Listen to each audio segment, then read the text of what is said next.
बच्चों, चलिए आज का हमारा प्रश्न है। हमें एक चित्र दिया गया है और साथ ही कहा गया है इस चित्र में पी ए क्यू बी और आर सी प्रत्येक भुजा ए सी के लंबवत है। तो सिद्ध करो 1/x प्लस 1/z बराबर आएगा 1/y के। तो यहाँ से पी ए क्यू बी और आर सी तीनों ही हमें ए सी के लंबवत दी गई है। तो यदि हम यहाँ से इस प्रश्न के करने हेतु हमारी मुख्य अवधारणा देखें तो मुख्य अवधारणा हमारे पास यहाँ से रहेगी। मुख्य अवधारणा यह हम यहाँ से लेके चलेंगे। यदि अब हमें यहाँ से दो त्रिभुज समरूप प्राप्त हो जाए, कोई भी त्रिभुज ए बी सी, यदि त्रिभुज सी डी ए जो भी त्रिभुज बन जाए, जैसे कि यहाँ से हम देख सकते हैं एक त्रिभुज तो हमारे पास बन रहा है सी ए पी और एक त्रिभुज हमारे पास यहाँ से बन रहा है सी बी क्यू, ये दो त्रिभुज बन रहे हैं यहाँ से।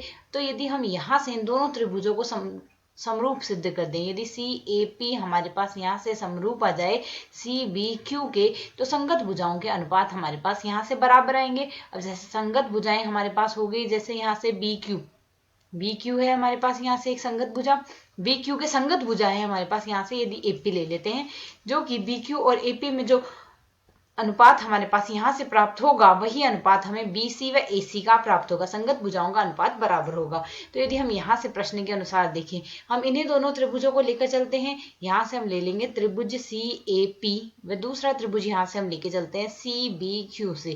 तो जैसा कि प्रश्न में दिया गया है, हमें यहाँ से यहाँ पर हमारे पास कोण CAP बराबर आ जाएगा कोण CBQ के। कारण होगा कि हमारे पास दोनों ही कोण समकोण होंगे, दोनों कोण 90 डिग्री के आएंगे। ठीक इसी प्रकार हमारे पास यहाँ से कोण PCA बराबर किसके आएगा, कोण CBQ के।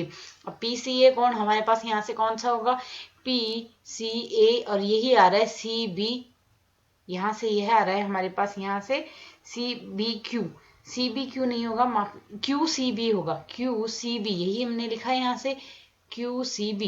क्योंकि ये दोनों समान कोण ही तो है, अर्थात उभयनिष्ठ कोण है, दोनों में है उभयनिष्ठ आ गया। अतः यहाँ से कोण नियम से AA नियम से हमारे पास AA नियम से यदि हम यहाँ पर देखें, दोनों त्रिभुज हमारे पास समरूप हो जाएंगे। त्रिभुज CAP समरूप आ गया हमारे पास त्रिभुज CBQ के। तो संगत भुजाओं का अनुपात अर्थात BQ/AP का जो मान आएगा वही हमारे पास यहाँ से बराबर आएगा BC/AC के। तो यदि हम यहाँ से प्रश्न में देखें, हमें यहाँ से BQ की लंबाई क्या दी गई y और AP की लंबाई x दी गई, y/x बराबर आ गया BC बट्टे में आ गया AC। इसे हम समीकरण 1 नाम दे देंगे। अब यही प्रक्रिया हम दो अलग दूसरे त्रिभुजों पे लगाएंगे।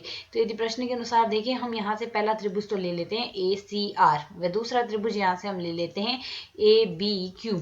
तो यदि हम इन दोनों त्रिभुजों को यहाँ से लक्ष्य करें, यहाँ से हमारे पास पहला तो यहाँ से हमारे पास कोण ACR जो आएगा वही हमारे पास यहाँ से कोण ABQ आ रहा है। और कारण क्या आ रहा है, यह दोनों कोण इसलिए बराबर है क्योंकि दोनों समकोण है, 90 डिग्री के कोण है। साथ ही हमारे पास QAB जो आ रहा है वो हमारे पास RAC के बराबर आएगा। जिस प्रकार यह उभयनिष्ठ है, पहले वाला हमारे पास उभयनिष्ठ आया था, उसी प्रकार यही कोण भी हमारे पास यहाँ से उभयनिष्ठ है, अर्थात दोनों में विद्यमान है।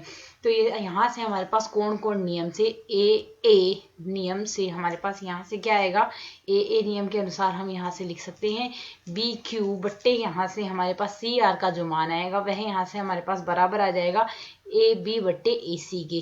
तो यदि हम प्रश्न के अनुसार देखें, BQ और CR का मान हमें यहाँ से दिया गया है, यह मान आएगा y/z के बराबर, y/z बराबर आ जाएगा AB/AC के। यह आ गई हमारे पास यहाँ से समीकरण 2। अब समीकरण 1 व 2 से यदि हम यहाँ से देखें, समीकरण 1 व 2 से यदि दोनों समीकरणों को हम जोड़ दें तो हमें यहाँ से क्या प्राप्त होगा, y/z, और दूसरे त्रिभुज में हमारे पास यहाँ से क्या है y/x आया था। दोनों त्रिभुजों से समीकरण 1 पे हमें प्राप्त हुई थी उनसे, तो y/x आया, यह बराबर किसके आएगा, AB/AC प्लस दूसरे समीकरण में हमें यहाँ से प्राप्त हुआ था BC/AC, तो BC बट्टे में आया था हमारे पास यहाँ से AC।